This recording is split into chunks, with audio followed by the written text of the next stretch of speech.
자, 오후에 하나님 말씀 우리 이제 창세기 49장 지난 시간에 이어서 이제 다 살펴보겠습니다. 자, 49장은 이제 야곱이 임종을 앞둔 상태에서 자기 아들들에게 최후의 유언을 하죠.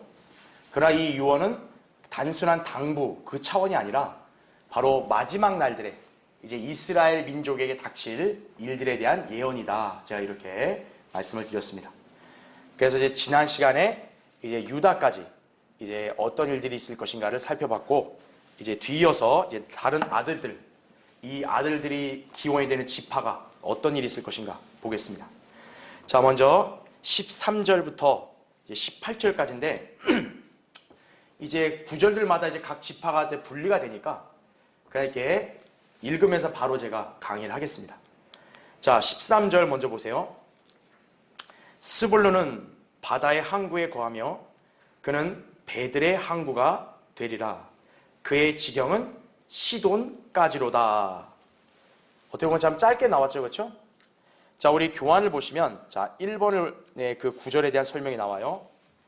자, 스불론, 이 스불론 지파의 분깃이 갈릴리 땅에서 페니키아 해변까지임을 이제 보여주는 말씀입니다.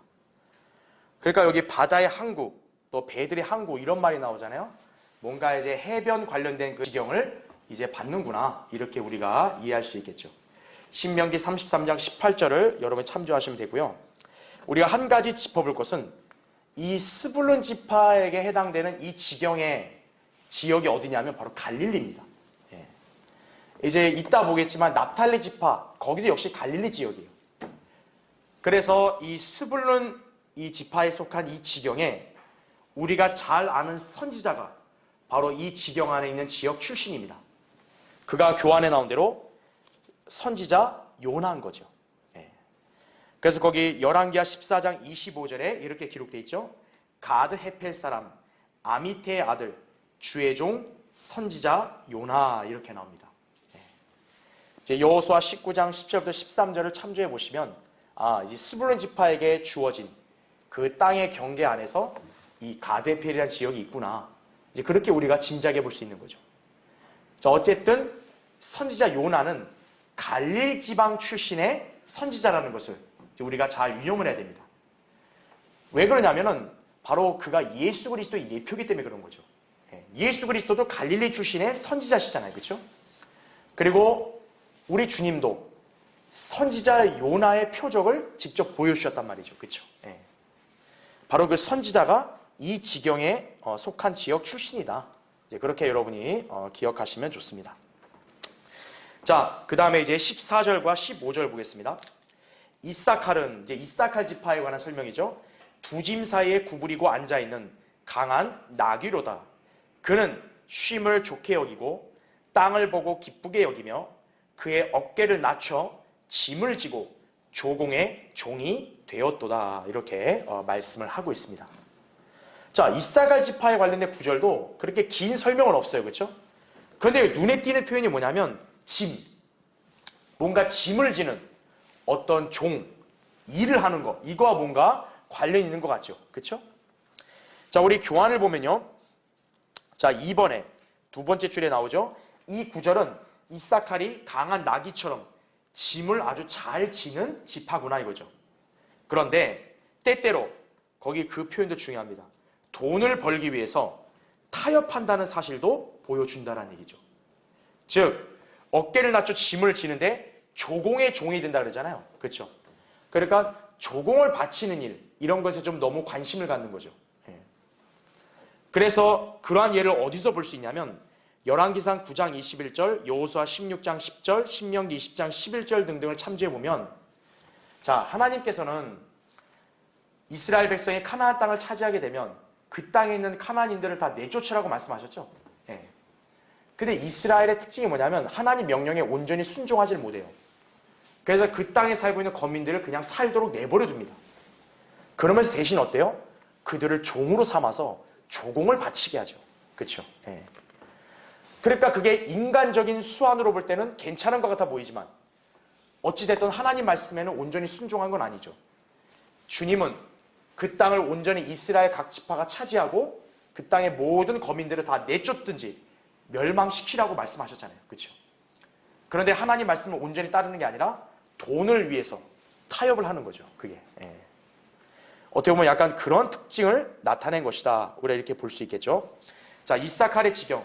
지리적으로 스불론 옆에 위치해 있다. 그렇게 여러분이 참고적으로 아시면 됩니다. 자, 이제 우리는 16절부터 18절을 보겠습니다. 자, 이 지파는 여러분이 잘 유념해야 될 지파예요. 바로 단 지파입니다. 자, 그래서 거기 16절 보시면 단은 이스라엘 지파의 하나로서 자기 백성을 심판하리라. 자, 17절 여러분 거기 잘 표시해 두세요. 단은 길가에 뭐가 된다 그래요? 뱀이 되고 작은 길에 자 뭐가 돼요? 독사가 되어 말의 뒷굽을 물어서 말 탄 자를 뒤로 떨어지게 하리로다. 오 주여 내가 주의 구원을 기다렸나이다. 이렇게 말씀하고 있습니다. 자, 지금 여기 나온 표현이 뭔가 예사롭지가 않아요. 단을 얘기할 때 뱀과 같다 그러죠? 독사로 표현하죠. 자, 우리 교환에는 제가 이렇게 설명해 놨죠. 이것은 단의 미래에 대한 불길한 예언을 암시하고 있는 것이다 이거죠. 왜냐하면 뱀과 독사는 바로 누구를 상징합니까? 마귀, 사탄을 상징하죠. 자, 이러한 동물들이 지금 단지파에 해당되는 유언에 나왔다는 얘기는 곧 이 단지파는 사탄과 연관된 지파가 될 것임을 우리에게 지금 보여주는 것이라는 얘기죠. 예. 자, 그래서 괄호 1번 보시면 단과 관련해서 뱀과 독사라는 동물이 언급이 되고요. 성경에서 뱀은 자 누구를 지칭한다고요? 마귀를 지칭한다죠. 요한계시록 12장 9절을 보면 사탄과 마귀, 옛 뱀이라고 얘기하죠. 옛 뱀. 그렇죠? 네. 자, 그런가 하면요. 신명기 33장에서는 이제 모세가 이스라엘 지파 개개인들에 대해서 말할 때도 단에 대해서는 이렇게 얘기합니다. 사자의 새끼라고 얘기합니다. 우리 지난 시간에 유다가 사자의 새끼라고 했잖아요. 근데 여기 보면 단도 사자의 새끼라고 표현해요. 근데 여기서의 사자는 유다와 똑같은 사자가 아닙니다. 지금 창세기 49장에서 단지파가 사탄과 연관되어 있음을 지금 제시하고 있잖아요. 그래서 신명기 33장에서 단을 사자의 새끼라 했을 때는 이때 사자는 예수 그리스도와 연관된 동물이 아니라 바로 마귀와 연관된 동물이란 얘기죠. 왜입니까?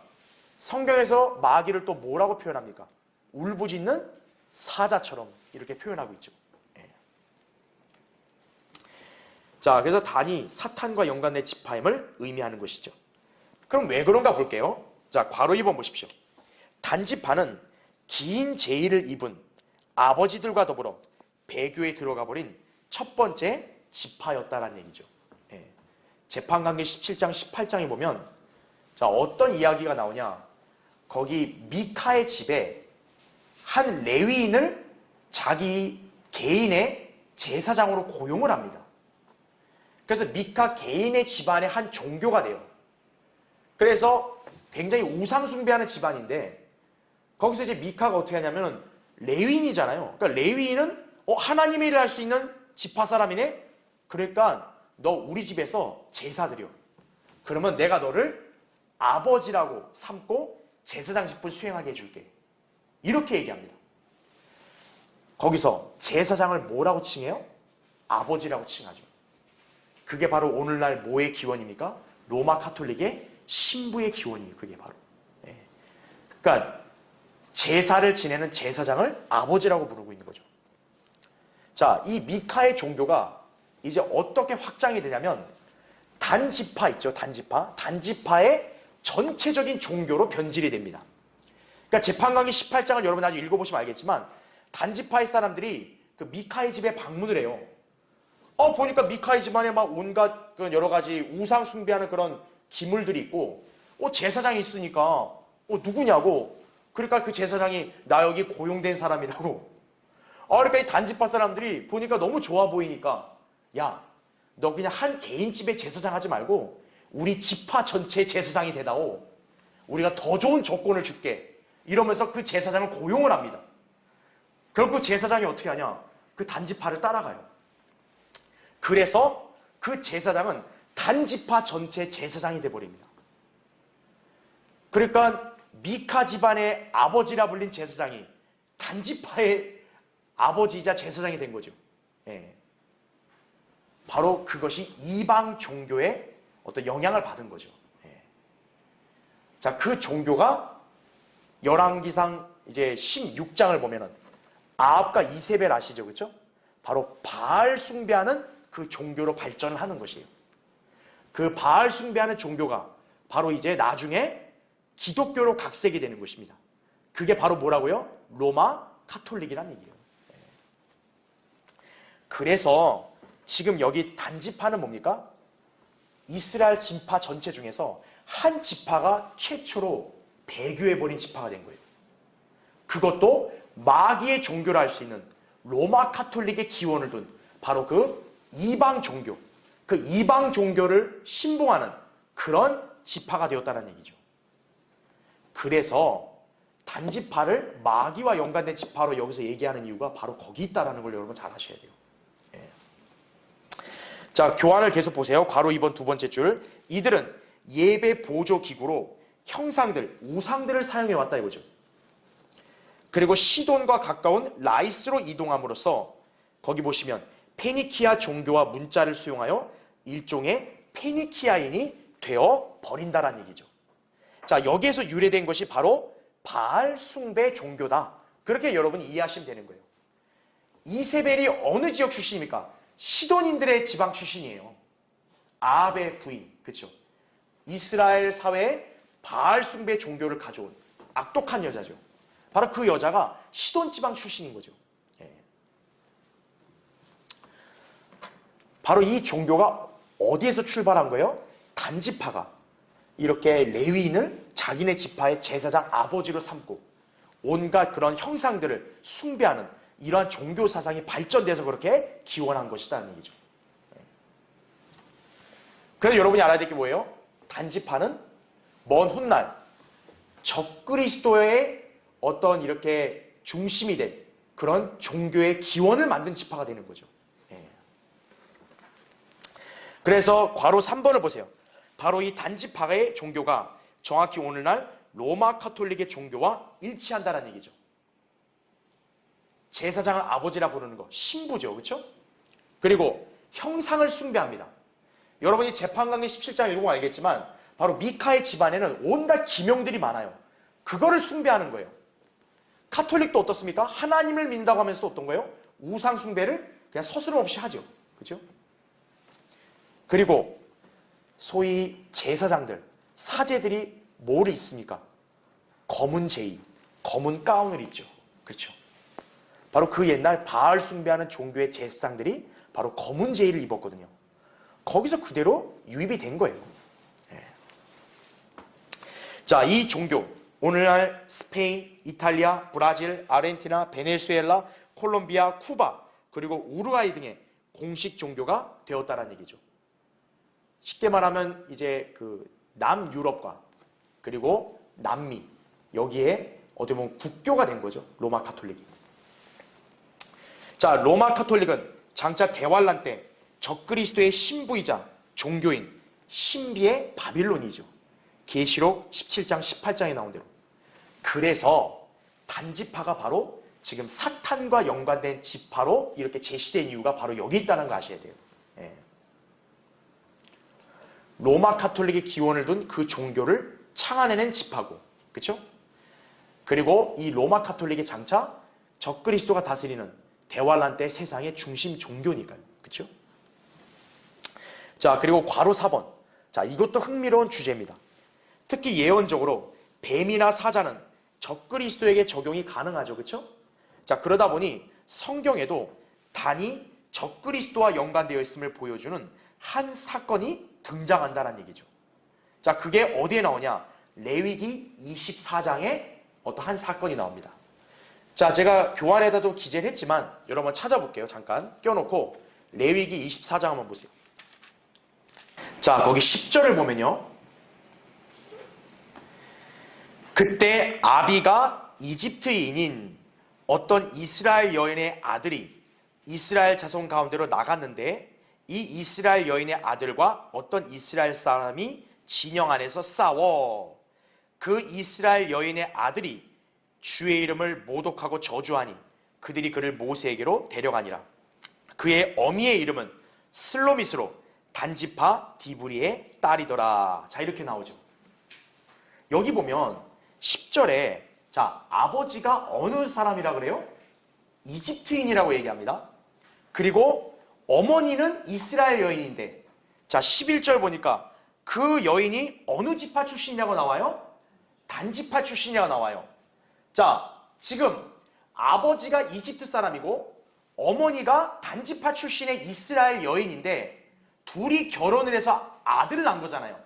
그러니까 여기에 이 사내는 혼혈인이죠. 혼혈인. 그쵸?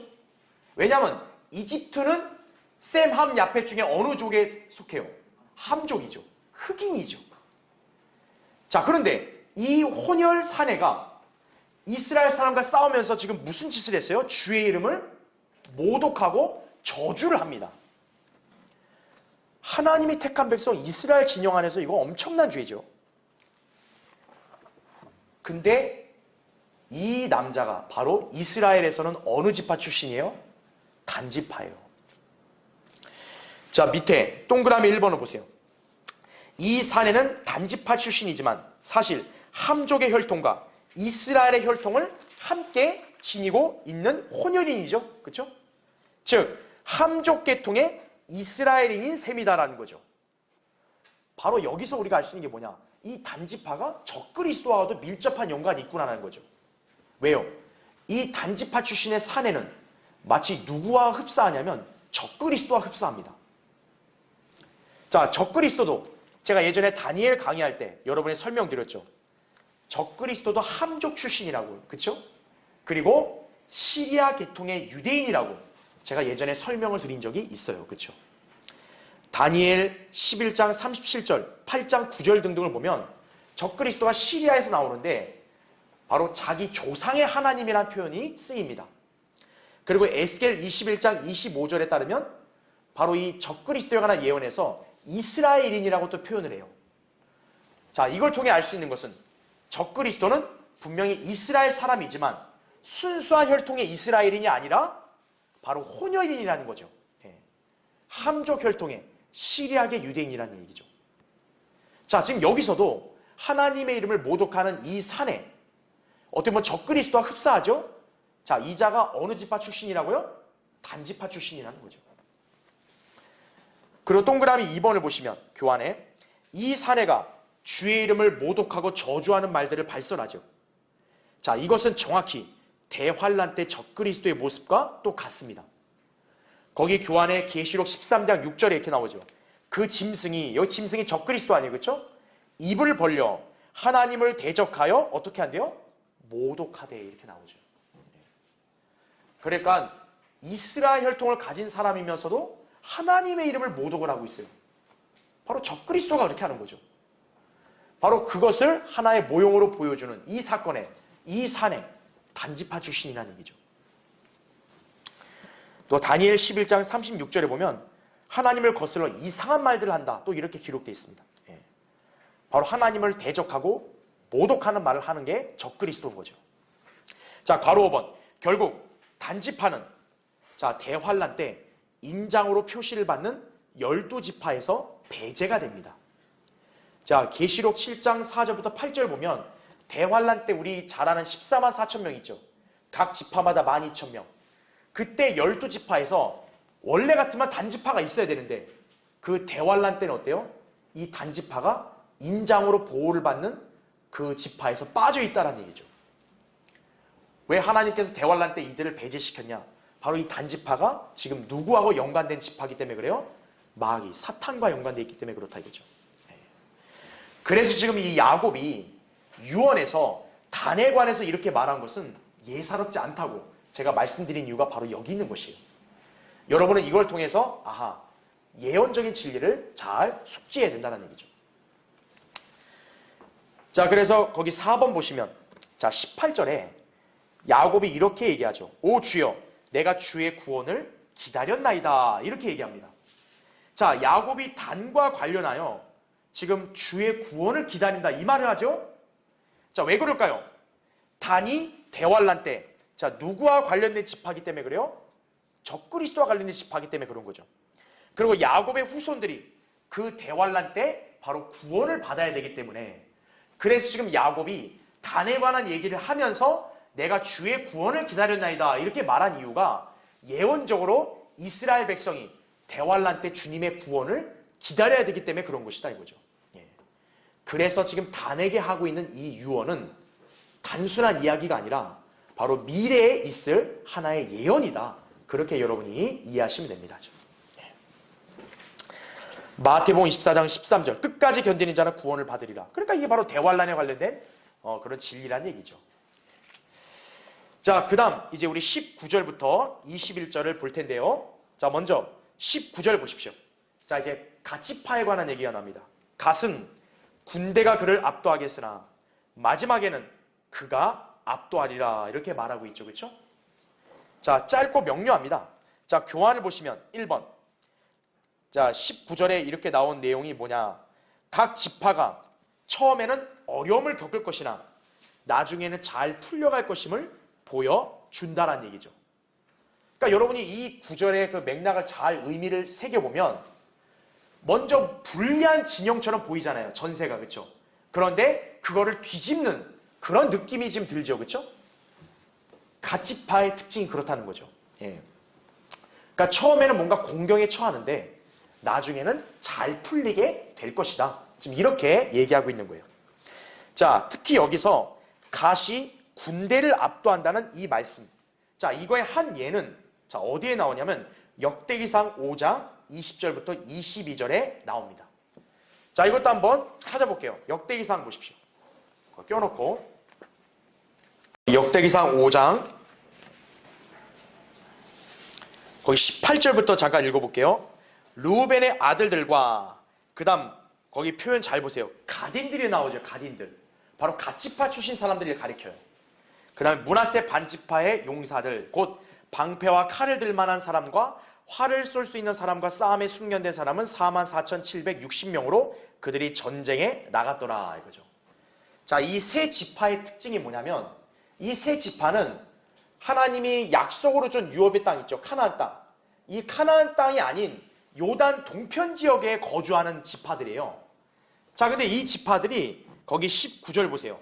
그들이 하갈인들과 여툴과 느피스와 노답과 싸웠는데 도심을 받아 그들을 쳐서 하갈인들과 그들과 함께한 모든 것이 그들의 손에 넘겨졌으니 이는 그들이 자 보세요. 전쟁 중에 어떻게 해요? 하나님께 부르짖었다고 나오죠. 그분께서 그들의 애원을 받아주셨습니다. 이는 그들이 그분을 신뢰하였기 때문이었더라 이거죠.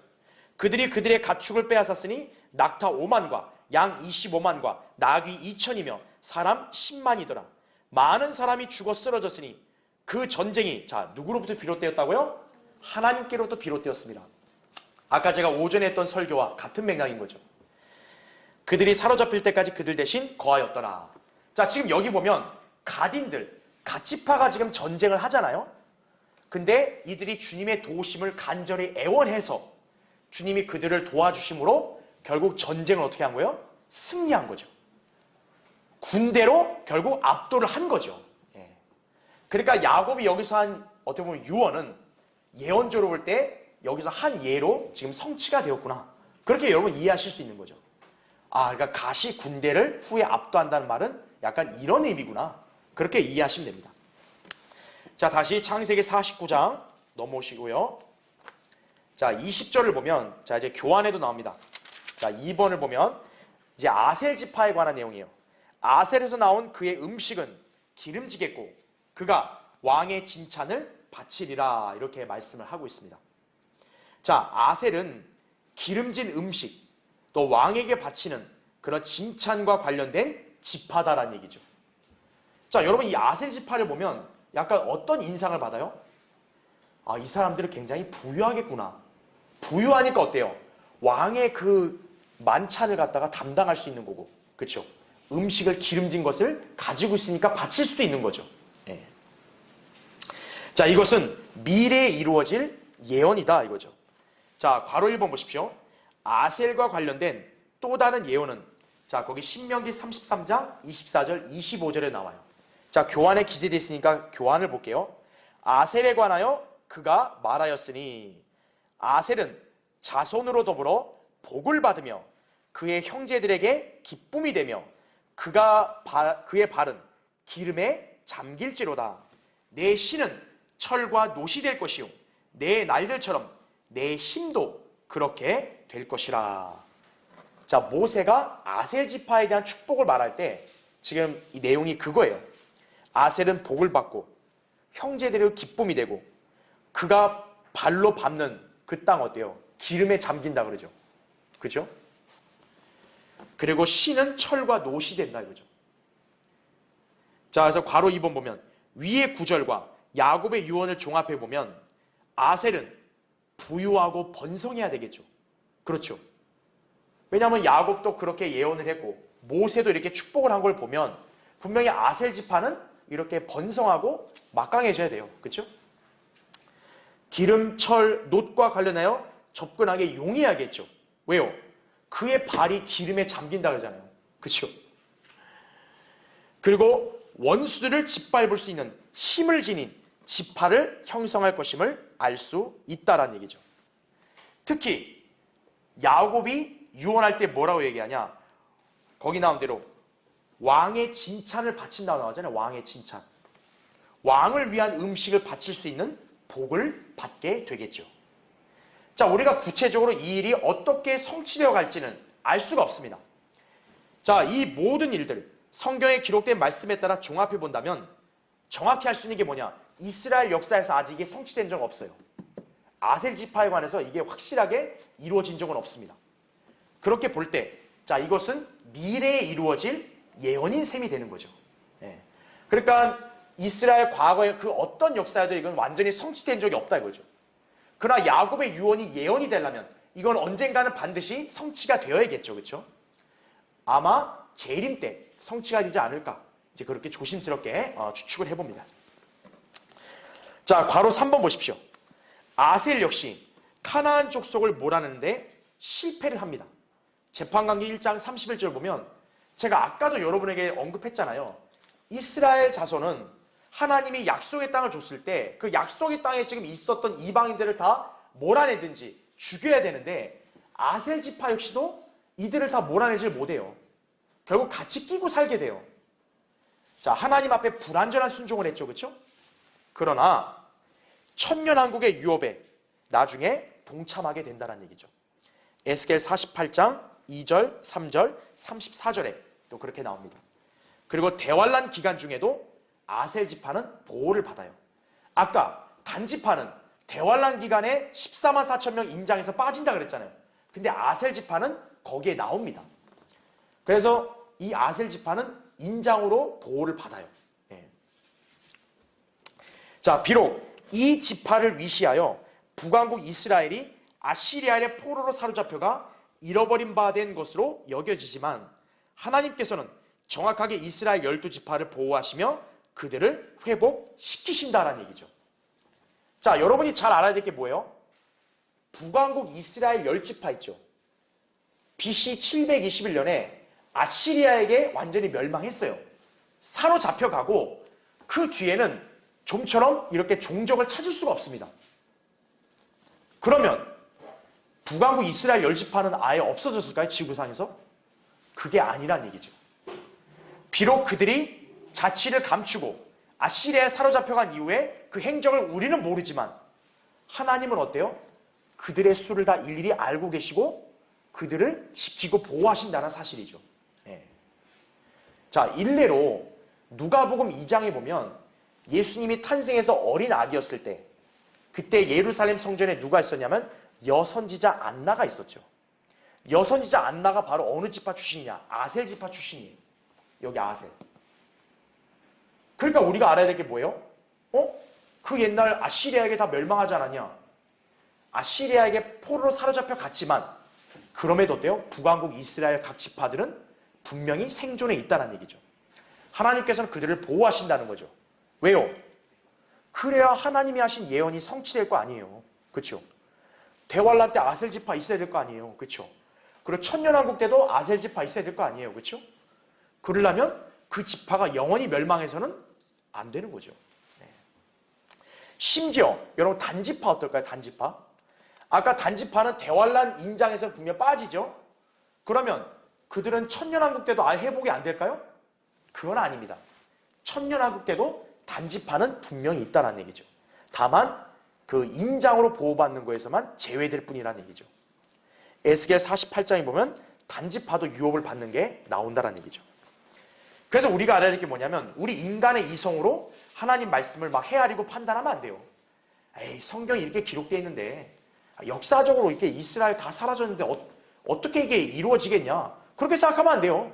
하나님은 그분의 뜻으로, 그분의 방법으로 예언을 반드시 성취하신다는 점을 잘 알아야 되는 것이에요. 자, 이제 3번에 21절의 말씀이죠. 납탈리 지파입니다. 자, 납탈리 지파도 굉장히 짧고 명료합니다. 자, 납탈리는 뭐라고 나와요? 풀린 암사슴이라 아름다운 말들을 하는도다. 이렇게 기록되어 있죠. 자, 이건 무슨 의미일까요?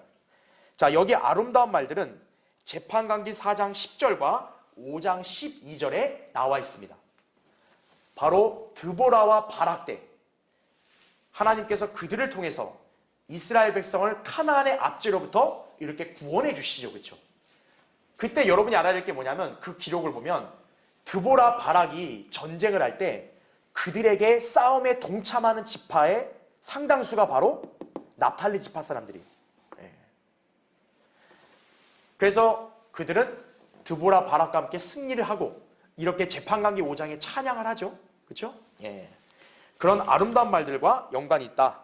그래서 이것은 분명히 예수 그리스도의 초림과 재림을 언급하는 것이다. 여러분 이렇게 이해하시면 되는 거예요. 그러나 납탈리에 의해 발설된 아름다운 말 중에 가장 아름다운 말은 어디에서 발견될까요? 마태복음 4장 13절부터 17절에서 발견이 된다는 얘기죠.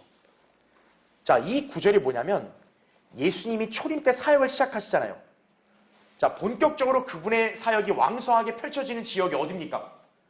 우리 지금 수요기도 때 배운 거 갈릴리 지역이죠. 바로 갈릴리 지방의 이 납탈리 지경에 해당되는 이 지역이 바로 예수 그리스도께서 공생의 사역을 왕성하게 수행하시고 여기서 말씀을 이렇게 선포하시잖아요. 그렇죠? 그러니까 이 납탈리에 해당되는 발설되는 아름다운 말을 바로 이것은 그리스도께서 초림 때 바로 이 지역에서 사역하신 것과 연관이 있다. 그렇게 여러분 이해하시면 됩니다. 자, 이제 우리는 22절부터 26절을 보겠습니다. 자, 그동안은 이제 여러 지파들을 그냥 간략하게만 짚고 넘어갔는데 자, 지금 하는 인물은 굉장히 중요합니다. 여러분도 잘 아는 요셉이죠. 그렇죠? 자, 22절 볼게요. 요셉은 열매가 많은 큰 가지니 곧 샘 곁에 열매가 많은 큰 가지라. 그 가지가 담을 넘어 뻗치는도다. 활 쏘는 자들이 그를 몹시 괴롭히고 그에게 활을 쏘며 그를 미워하였으나 요셉의 활이 더욱 강하고 그의 손의 팔이 야곱의 능하신 하나님의 손을 통해 강해졌으니. 그 다음에 여러분 거기 잘 표시해 두세요. 거기에서 자, 누가 나온대요? 목자가 나온다 얘기하죠. 자, 콤마 치고 곧 이스라엘의 뭐가 나온대요? 돌이 나온도다. 여러분 거기 잘 표시해 두세요. 곧 내 아비의 하나님으로 말미암나니 그분이 너를 도우실 것이요 전능하신 분으로 말미암나니 그분이 너를 하늘 위의 복과 아래에 놓여있는 기품의 복과 젖가슴의 복과 태의 복으로 너에게 복 주시리라. 내 아비의 복들이 내 선조들의 복들보다 더 나아서 영원한 산들의 정상의 한계까지 이르렀도다. 복들이 그의 형제들에게서 분리된 요셉의 머리 위에 있으리니 그의 정수리 위에 있으리라. 이렇게 말씀을 하고 있습니다. 자, 지금 요셉이가 하고 있는 이 야곱의 유언 참 내용이 길죠. 그렇죠? 그런데 이 내용에 보면 많이 등장하는 단어는 복입니다. 복. 그거는 뭐예요? 결국 요셉이 이 12 아들들 중에서 어떻게 보면 가장 많은 복을 받은 거죠. 예.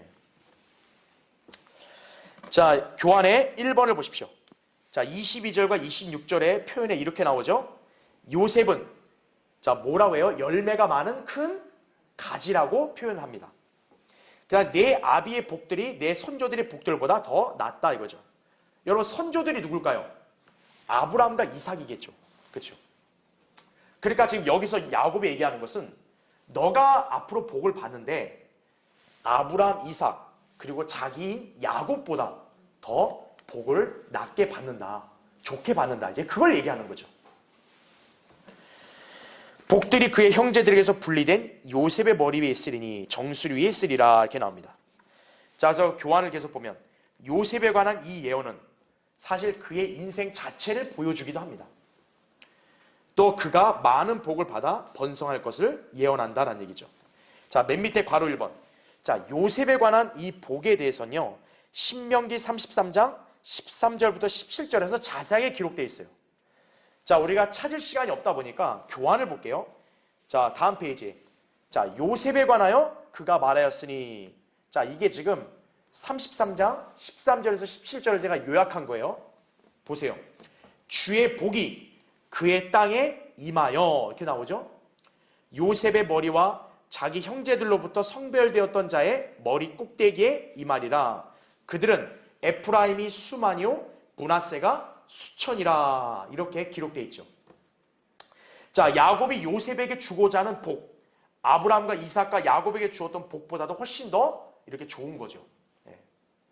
그래서 지금 요셉의 두 아들 에프라임과 므낫세 자체가 굉장히 번성을 하죠. 그러니까 그 두 아들을 낳은 요셉은 얼마나 위대한 사람이겠어요. 그렇죠? 자, 괄호 2번 보십시오. 그러면 요셉은 어떤 인물이었는가 이거예요.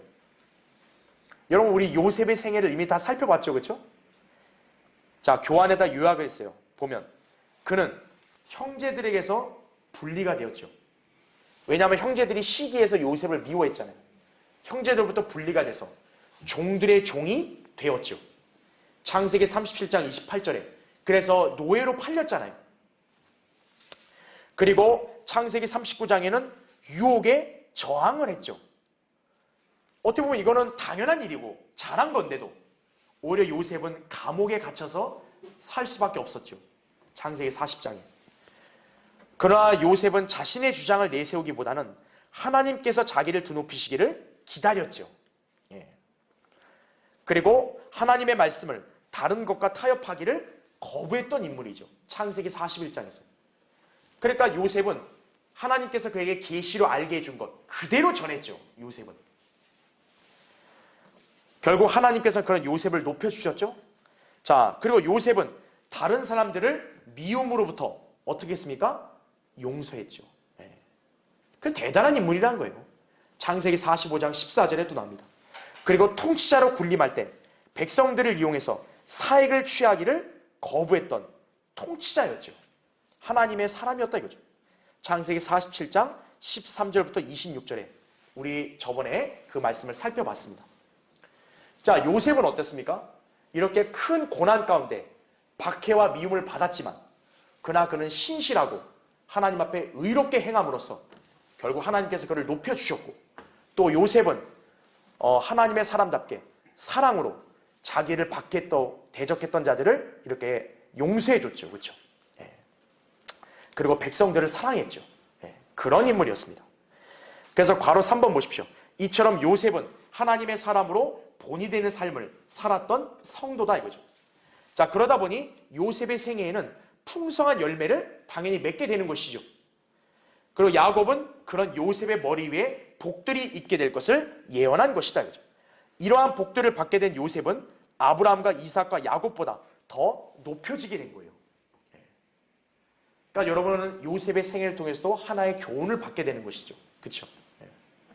그러니까 요셉은 성도로서도 정말 하나님께 칭찬받을 만한 그런 풍성한 열매를 맺은 그런 사람이었다는 얘기죠. 여러분도 열매 맺는 그러한 삶을 살기 원한다면 요셉의 생애를 본으로 삼고 따를 수 있어야 되는 거예요. 자, 2번을 보겠습니다. 자, 샘 곁에 열매가 많은 큰 가지라 22절에 그렇게 말씀하죠. 그래서 자, 요셉은 열매 맺는 성도를 영적으로 예표한다라는 거죠. 자, 밑에 괄호 1번 보십시오. 자, 샘 곁에 열매가 많은 가지. 여러분, 열매를 많이 달고 있는 가지 하면 딱 떠오르는 거 없으세요? 우리 신약 성도 때, 우리 신약 교회 시대, 바로 포도나무이신 주님께 붙어서 열매를 많이 맺는 그런 가지들, 바로 열매 맺는 성도들을 이렇게 유형으로 보여주는 것이죠. 자, 그리스도 안에 거하며 성령으로 열매를 맺으시도록 자신을 내어드리는 열매 맺는 성도의 유형이 된다 이거죠. 그래서 우리 요한복음 15장 5절에 이렇게 나오죠. 나는 포도나무요 너희는 그 가지들이라. 그가 내 안에 내가 그 안에 거하면 그 사람은 자, 어떻게 한대요? 많은 열매를 맺느니라 그죠. 이 열매는 성령의 열매인 거죠. 갈라디아서 5장 22절 23절 그렇죠? 자, 그 다음에 괄호 2번을 보면 자 23절에 자 요셉은 열매를 많이 맺는 가지인데 근데 거기 보면 활 쏘는 자들이 그를 몹시 괴롭히고 그에게 활을 쏘며 그를 미워하였으나 이렇게 나오죠. 자, 요셉처럼 영적으로 열매를 맺는 성도 필히 박해를 받게 됩니다. 디모데후서 3장 12절에 그렇게 나오죠. 경건하게 살고자 하는 성도는 박해를 받는다고 얘기하죠. 그리고 미움을 받게 될 것을 예수님께서도 일찍이 말씀하셨죠. 요한복음 15장 18절 19절에. 그러니까 여러분들이 여기서 이제 보통 힘이 빠지거나 낙심할 수 있는 거예요. 난 하나님 보시기에 올바르게 행하고 나는 하나님 말씀에 순종하면서 살고 열매를 맺는 삶을 살려고 하는데 왜 나에게 이런 박해와 미움, 고난이 주어집니까? 이거에 낙심하려는 사람들이 많다 이거죠. 근데 그걸 이상하게 여기지 마라 이거예요. 요셉도 분명히 그렇게 박해를 받았잖아요. 그렇죠? 열매를 맺는 성도에게는 필히 그런 미움과 박해가 수반될 수 있다는 점이에요. 그러나 괄호 3번을 보세요. 자, 24절 25절에 요셉에 대해서 이렇게 말하죠. 그의 손의 팔이 야곱의 능하신 하나님의 손을 통해 강해졌으니 그분이 너를 도우실 것이오 이렇게 나오죠. 그러니까 활 쏘는 자들이 그를 아무리 미워하고 괴롭혀도 하나님의 강하신 팔이 그를 붙들어 준다는 얘기죠. 자, 마찬가지로 열매를 맺는 성도는 비록 고난과 박해를 당해도 하나님의 도우심을 받으실 것이고 도우심을 받을 것이고 영적인 전투를 위한 힘을 얻게 될 것이다 이거죠. 결국 그는 하나님의 손을 통해 승리하게 될 것이다 라는 점이에요.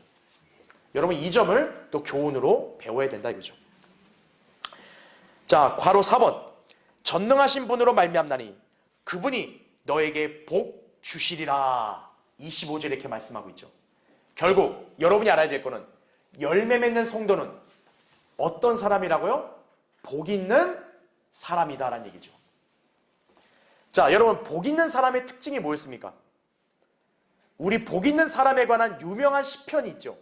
시편 1편에 복 있는 사람 이렇게 얘기하면서 그렇죠? 2절과 3절에 뭐라고 얘기합니까? 그가 주의 법을 주야로 묵상하는도다. 그러면서 시편 1편 3절에 뭐라고 말씀해요? 그는 강가에 심겨진 나무 같다고 얘기합니다.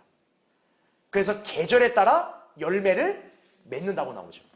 그가 무엇을 하든지 번성하리로다 이렇게 말씀하죠. 자, 지금 요셉도 가지인데 어떤 가지래요? 샘 곁에 있는 가지라 그러죠. 그러니까 지금 열매 맺는 가지가 물에 있는 거죠. 마찬가지로 여기도 복 있는 사람은 강가에 심겨진 나무와 같다는 얘기죠. 그러니까 강가에 심겨져 있으니까 수분을 잘 공급받으니 열매를 풍성하게 맺게 되는 것이죠. 바로 여러분은 영적으로 이러한 진리를 여기서 잘 유념해야 된다 이거죠. 자, 이제 밑에 3번을 보겠습니다. 자, 우리는 이제 영적인 진리를 봤다면 자, 이 요셉에게 주어진 예언을 통해서 교리적인 진리도 봐야 됩니다. 자, 24절이에요. 자, 요셉에게서 자, 누가 나온대요? 목자 곧 이스라엘의 뭐가 나와요? 돌이 나오도다 이렇게 나옵니다. 여러분 목자 하면 딱 누가 떠오릅니까? 예수 그리스도죠. 바로 예수 그리스도의 초림 때에 해당되는 예언이죠. 반면에 돌 하면 뭐가 떠오르세요? 돌. 그렇죠. 예수님은 걸려 넘어지게 한 돌이다 그랬죠. 그러니까 그 돌에 넘어지는 자들은 다 가루로 만들어 버리겠다고. 그 돌이 쳐 부셔버리겠다 그러죠.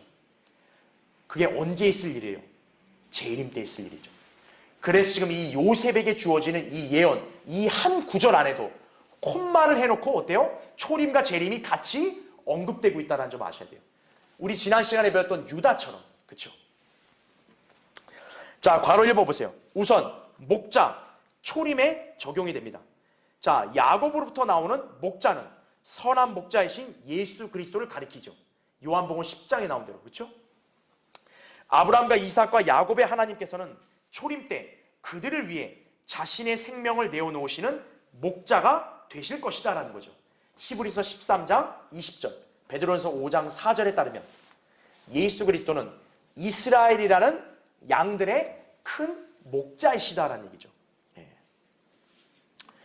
그럼 여러분이 여기서 약간 의아할 수 있는 게 자, 유다 지파를 통해서 장차 예수 그리스도가 나온다고 지난 시간에 배웠단 말이에요. 그렇죠? 그런데 여기서 요셉에 관한 예언에도 왜 예수 그리스도가 나오느냐? 간단합니다.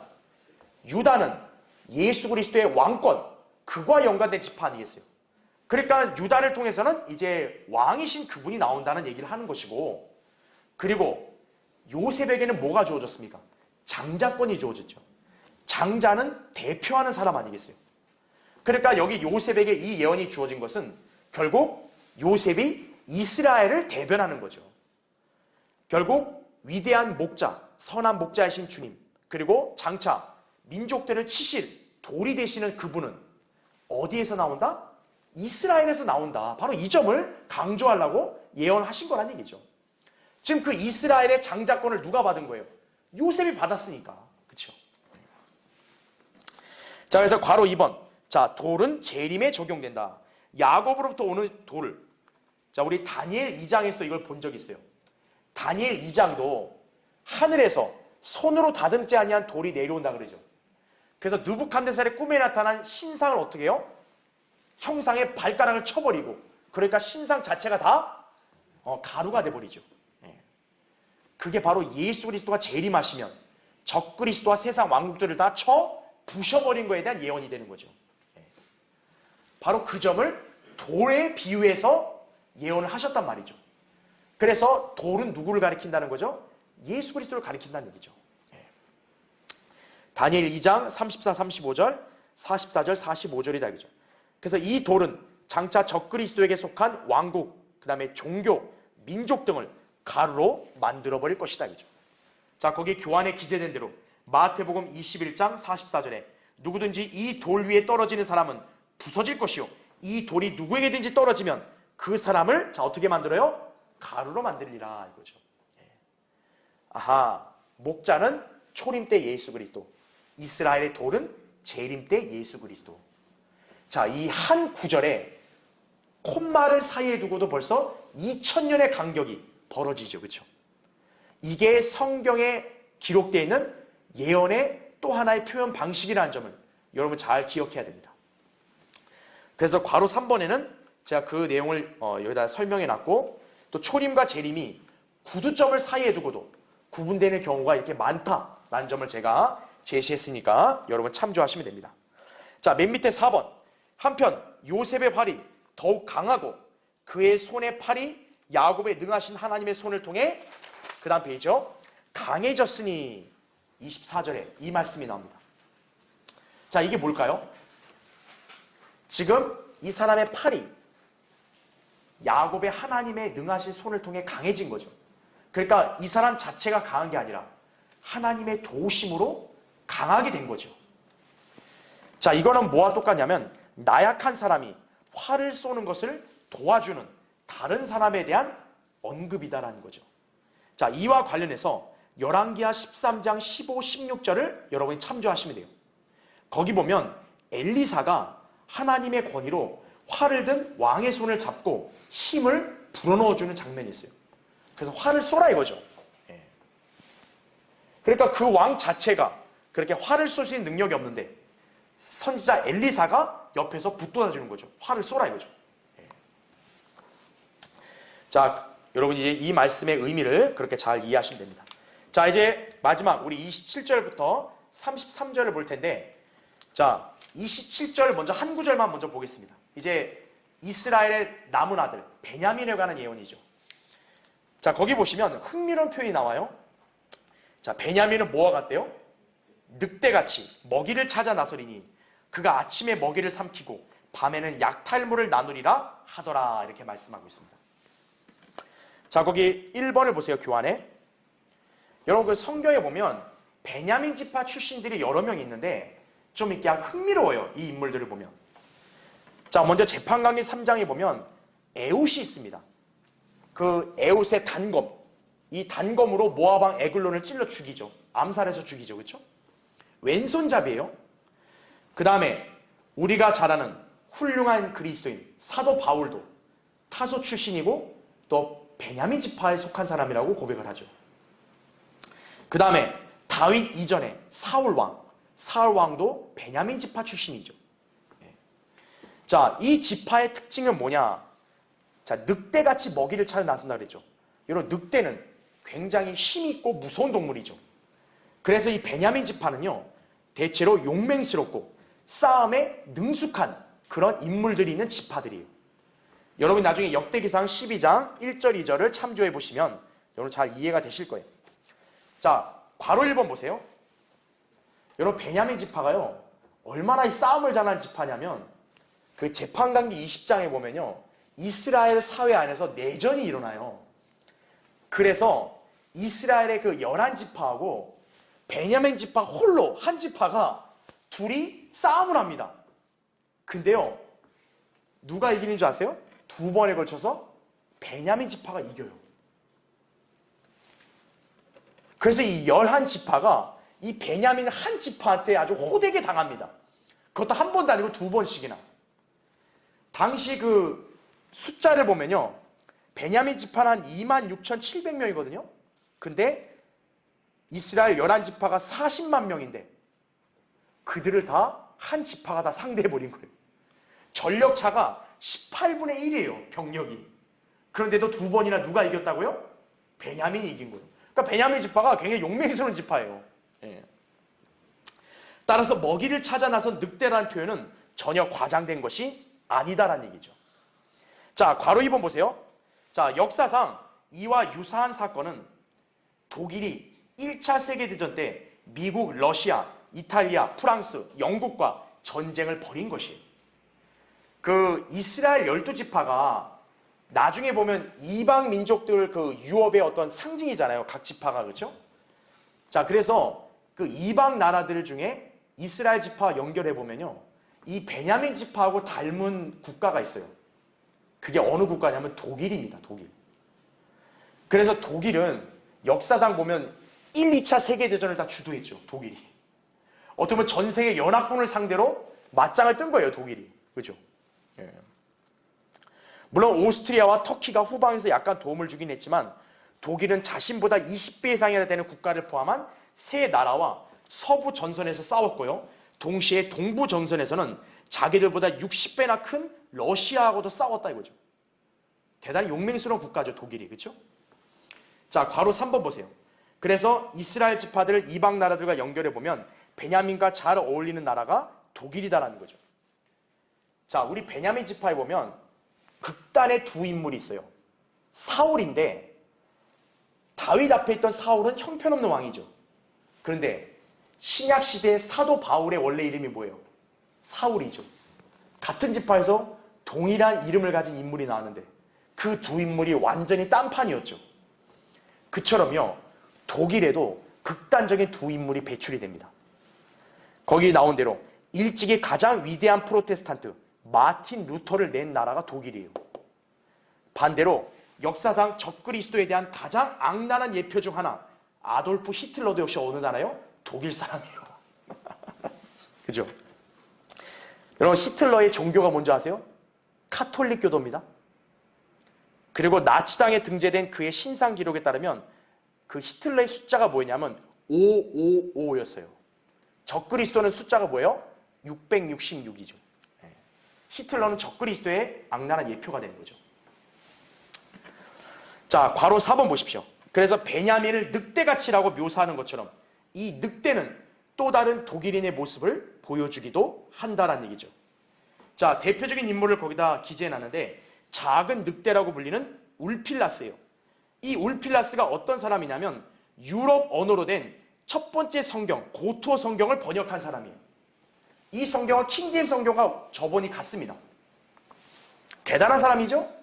네, 독일 사람이에요. 그리고 여러분한테 또 흥미로운 얘기 하나 해드릴까요? 피터 락크만 목사님 있죠? 독일계 미국 사람이에요. 네. 락크만 목사님도 독일 계통의 혈통이 흐르는 사람이에요. 그래서 이 독일 혈통을 가진 사람들은 대체로 용맹하고 또 무쌍하고 담대하다 이거죠. 예. 자, 괄호 부분 보십시오. 한편 이 지파 출신의 사도 바울이 있죠.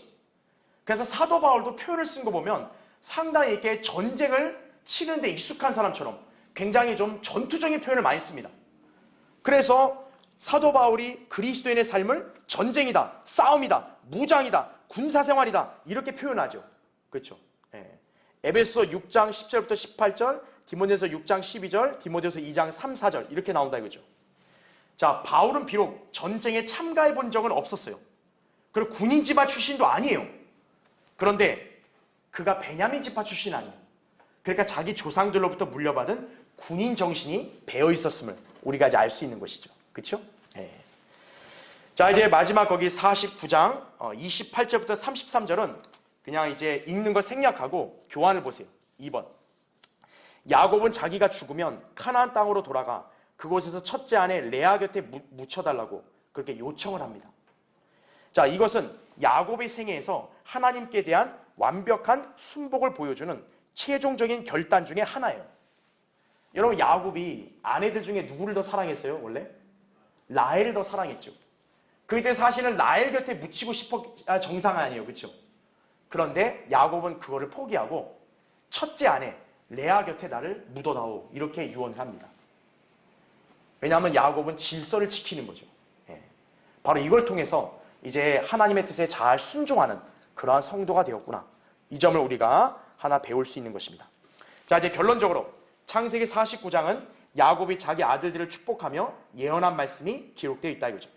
이들은 모두 이스라엘이 12지파들로서 야곱은 장차 이들에게 일어날 일들을 예언했다 이거죠. 야곱의 마지막 유언이 얼마나 영적으로 풍성한 진리인가 이거예요. 이 한 장 안에 역사적으로 성취된 수많은 예언들이 있고 또 앞으로 성취될 그런 예언들이 다 기록되어 있다는 얘기죠. 이 때문에 성경은 참으로 위대하고 놀라운 책이에요. 여러분은 이런 성경을 공부하고 이 말씀을 항상 간직하고 새기는데 소홀함이 없어야 한다는 얘기죠. 그렇죠? 자, 이제 다음 시간에 우리 50장 마지막 하겠습니다.